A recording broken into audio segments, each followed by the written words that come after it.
Shalom Aleichem, chers frères et sœurs, dans le Christ. Nous célébrons ce dimanche, le troisième dimanche du temps de l'Avent, appelé encore dimanche Gaudete, le dimanche de la joie. La joie et l'imminence de la venue de notre Sauveur. C'est ce Dieu qui est proche de nous.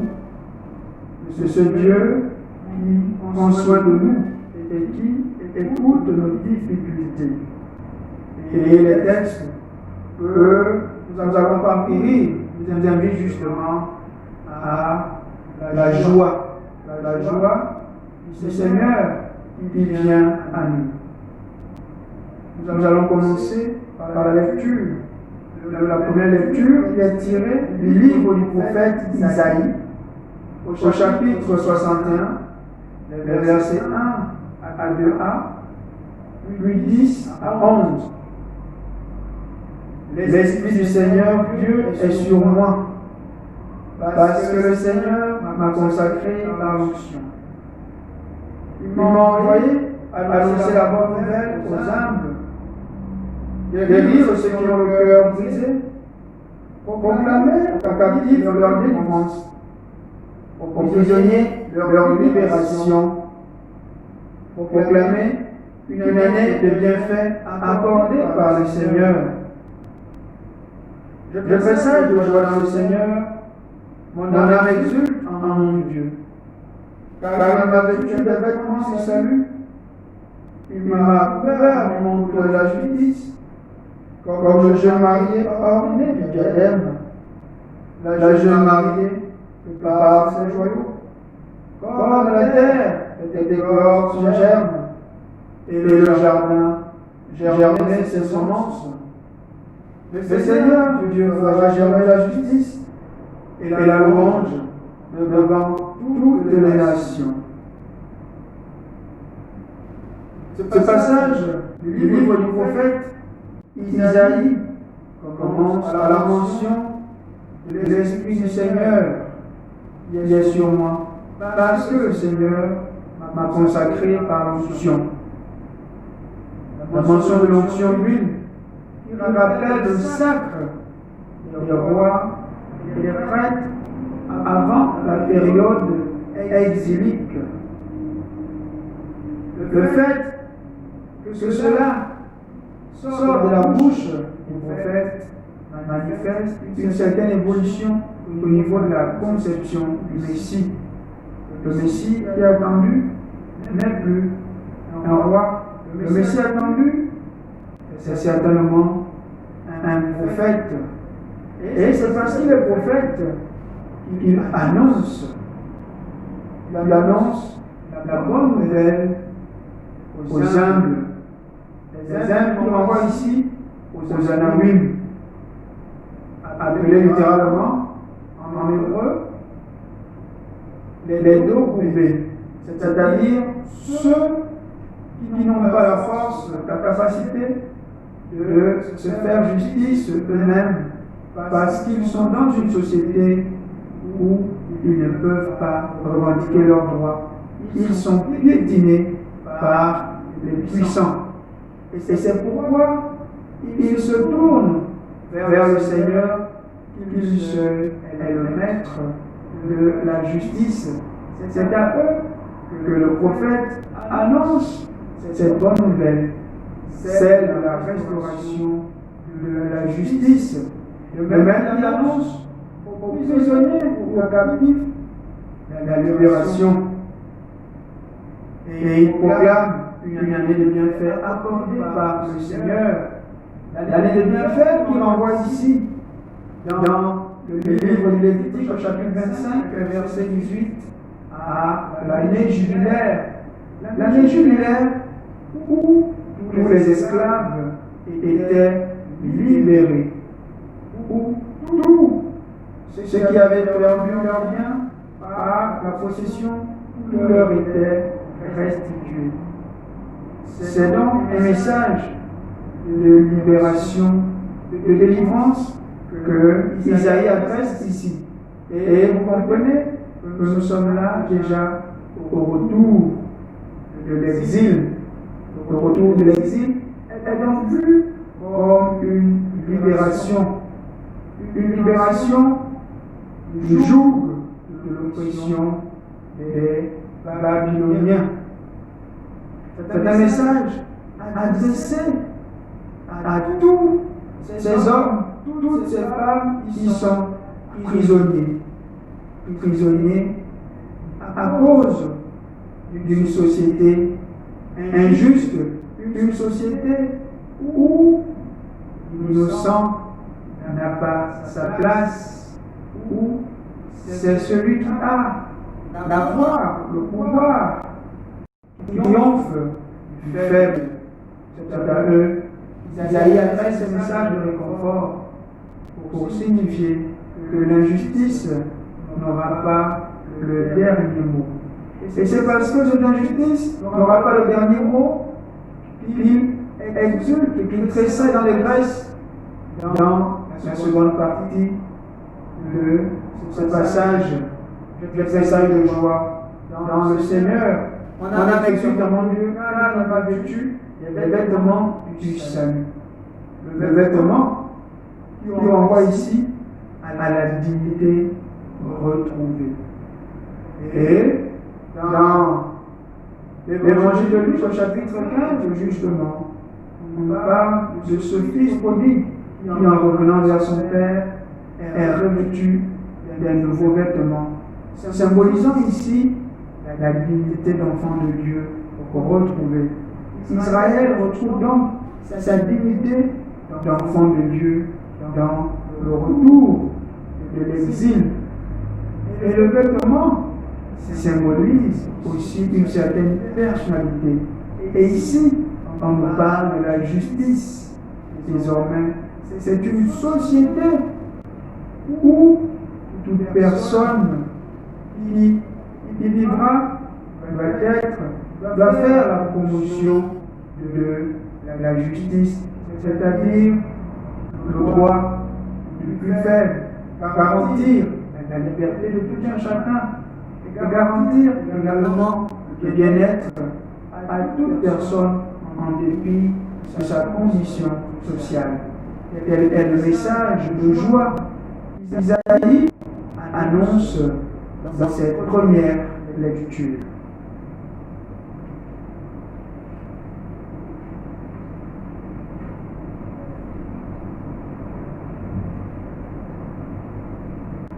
Deuxième lecture.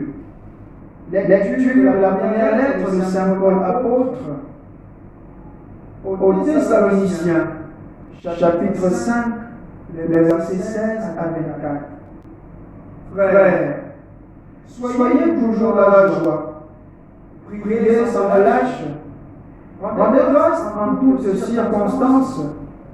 C'est la volonté de Dieu à votre égard dans le Christ Jésus.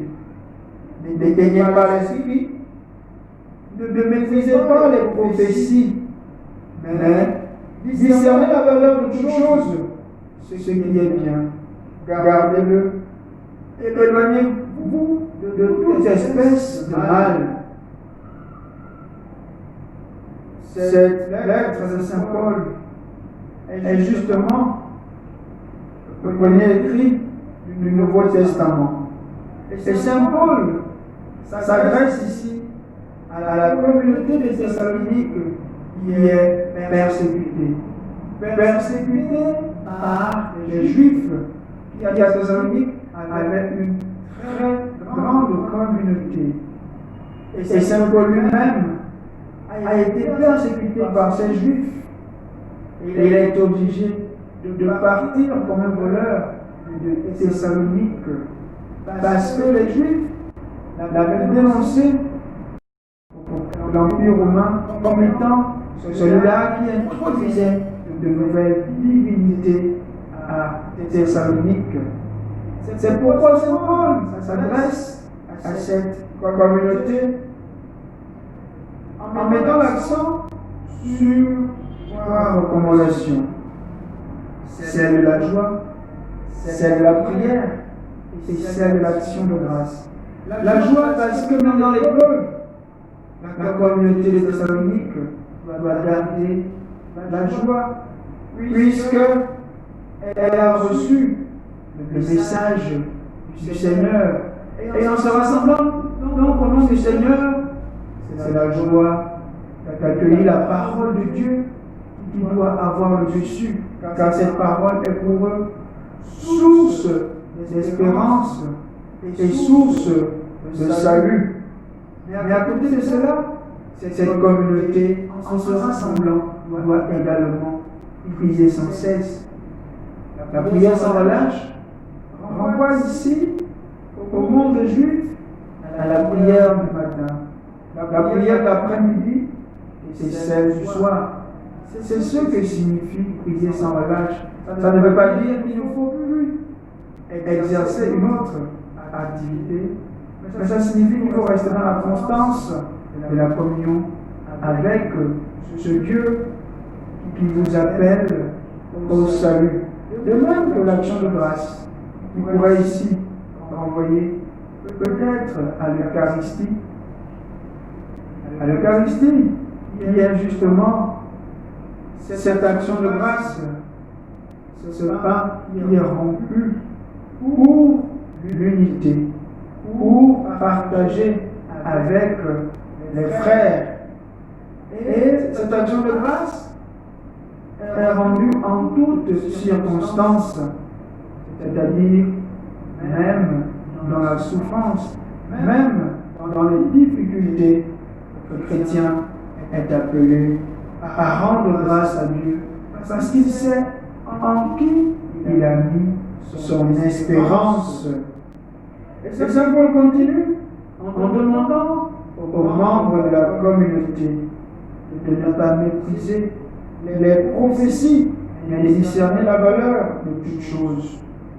Les prophéties ici qui renvoient justement à ce beau passage de la première lettre de Saint Paul apôtre aux Corinthiens, au chapitre 12, au chapitre 14 également, où il est question des dons de l'esprit, parmi lesquels le don de la prophétie, celui qui parle au nom de Dieu. Saint Paul demande de ne pas mépriser celui qui parle au nom de Dieu, parce qu'il parle pour édifier la communauté, parce qu'il parle pour maintenir la communauté dans le bien-être. Mais à côté de cela, il faut aussi discerner, parce qu'il peut y avoir de faux prophètes, de fausses révélations au sein de nos communautés. Et on les reconnaît justement par le fait de prêcher la division, le fait de prêcher l'iniquité, le fait de prêcher le mal au sein de la communauté. C'est pourquoi, tout en accueillant les prophéties, il faut discerner, car il y a beaucoup de grandeur d'illusion. Certes, les dons de l'esprit sont variés, mais c'est toujours le même esprit. C'est ce même esprit qui est là pour garantir la cohésion, l'unité, le charisme. Saint Paul termine cette lettre par cette prière. Cette prière lui demande que le Dieu l'appelle lui-même vous sanctifie tout entier. La sanctification qui renvoie au kadosh hébraïque, c'est-à-dire le fait d'être séparé être séparé du mal, être séparé des impuretés. Saint Paul demande et formule cette prière pour que le Seigneur, en arrivant, trouve cette communauté digne d'entrer en communion avec elle, parce qu'elle doit préserver le bien-être en son sein, parce qu'elle n'aura pas fait le choix de ceux qui contribuent à la destruction de la communauté. Et c'est cette prière que nous aussi nous devons formuler à l'endroit de nos frères et sœurs dans les moments de difficulté. Prier pour qu'ils soient séparés de tout ce qui est mal, séparés de tout ce qui est mauvais, séparé de ceux qui peuvent empêcher de communier à l'amour de Dieu. Évangile de Jésus-Christ selon Saint Jean.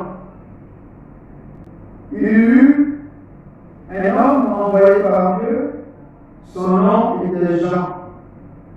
Il est venu comme témoin pour rendre témoignage à la lumière, afin que tous croient par lui. Cet homme n'était pas la lumière, mais il était là pour rendre témoignage à la lumière. Voici le témoignage de Jean. Quand les Juifs lui envoyèrent de Jérusalem des prêtres et des Lévites pour lui demander: Qui es-tu? Il ne refusa pas de répondre. Il déclara ouvertement: Je ne suis pas le Christ. Ils lui demandèrent: Alors, qu'en est-il? Es-tu le prophète Élie?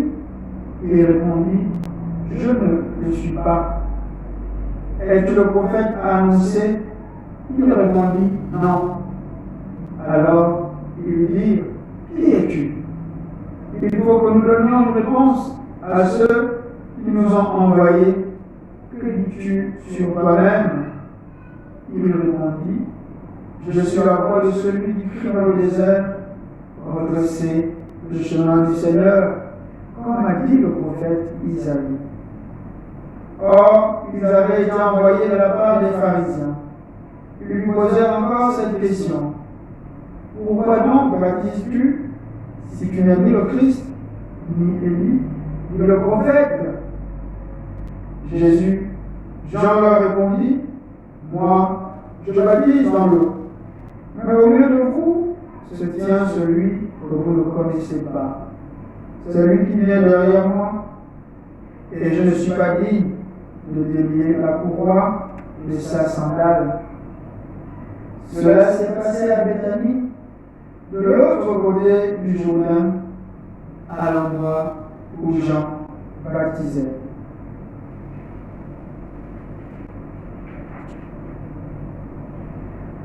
Ce passage de l'évangile de Jésus-Christ, selon Saint Jean, met l'accent sur l'identité de Jean.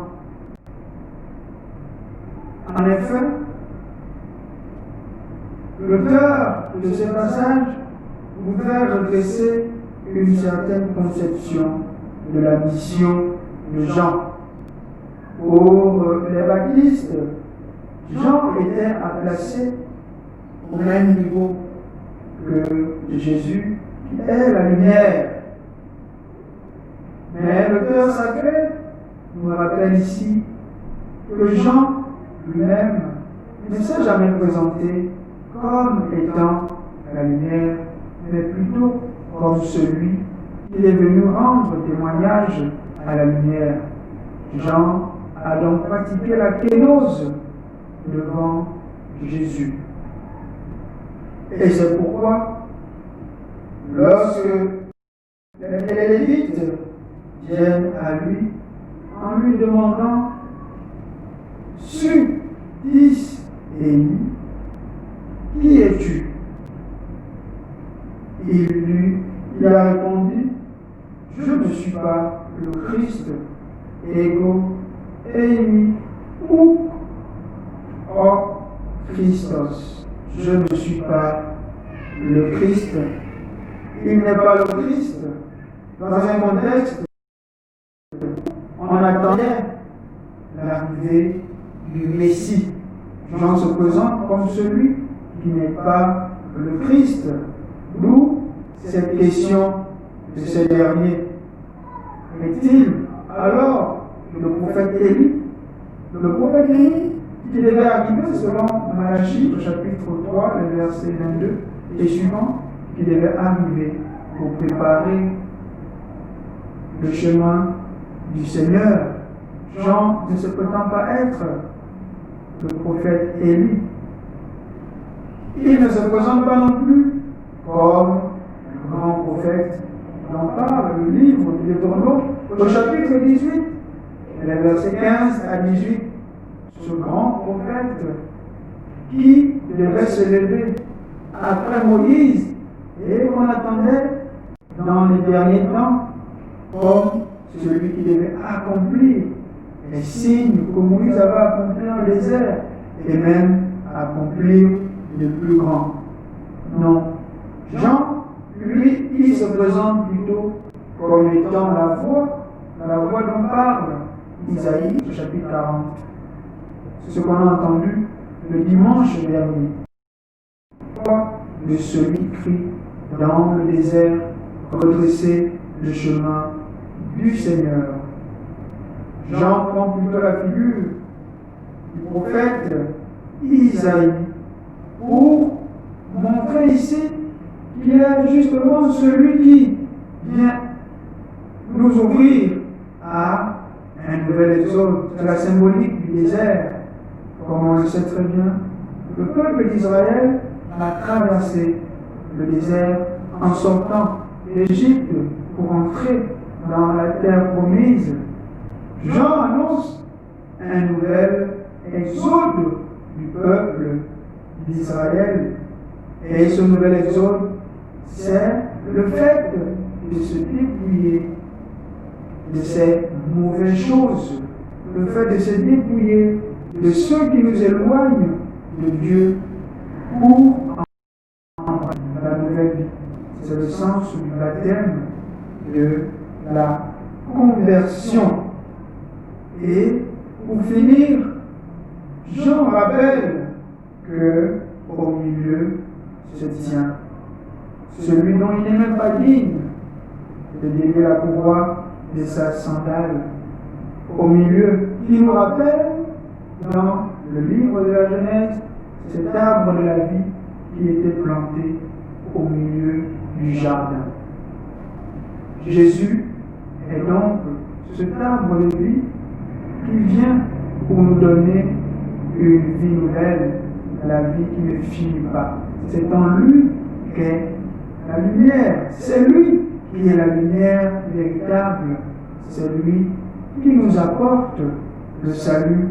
Mais Jean n'a été qu'un précurseur de ce salut apporté par Jésus.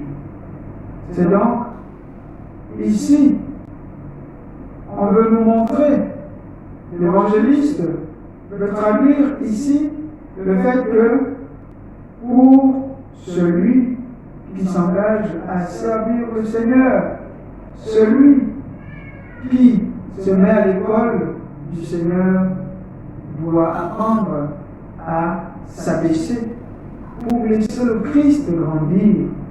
Il ne doit pas devenir un gourou, celui sur qui tout est centré, car le serviteur de Dieu n'est qu'un instrument, celui dont Dieu se sert pour annoncer son message, celui par qui les merveilles de Dieu s'accomplissent. Ce n'est pas à lui de prendre la place de la lumière. Lui, il n'est qu'une lampe, car la véritable lumière, celle qui donne la vie, c'est celle de Jésus-Christ, qui vient à Noël, qui vient pour nous faire entrer dans cette vie nouvelle qui est abandon des ténèbres, abandon de toute œuvre malsaine, de toute œuvre diabolique.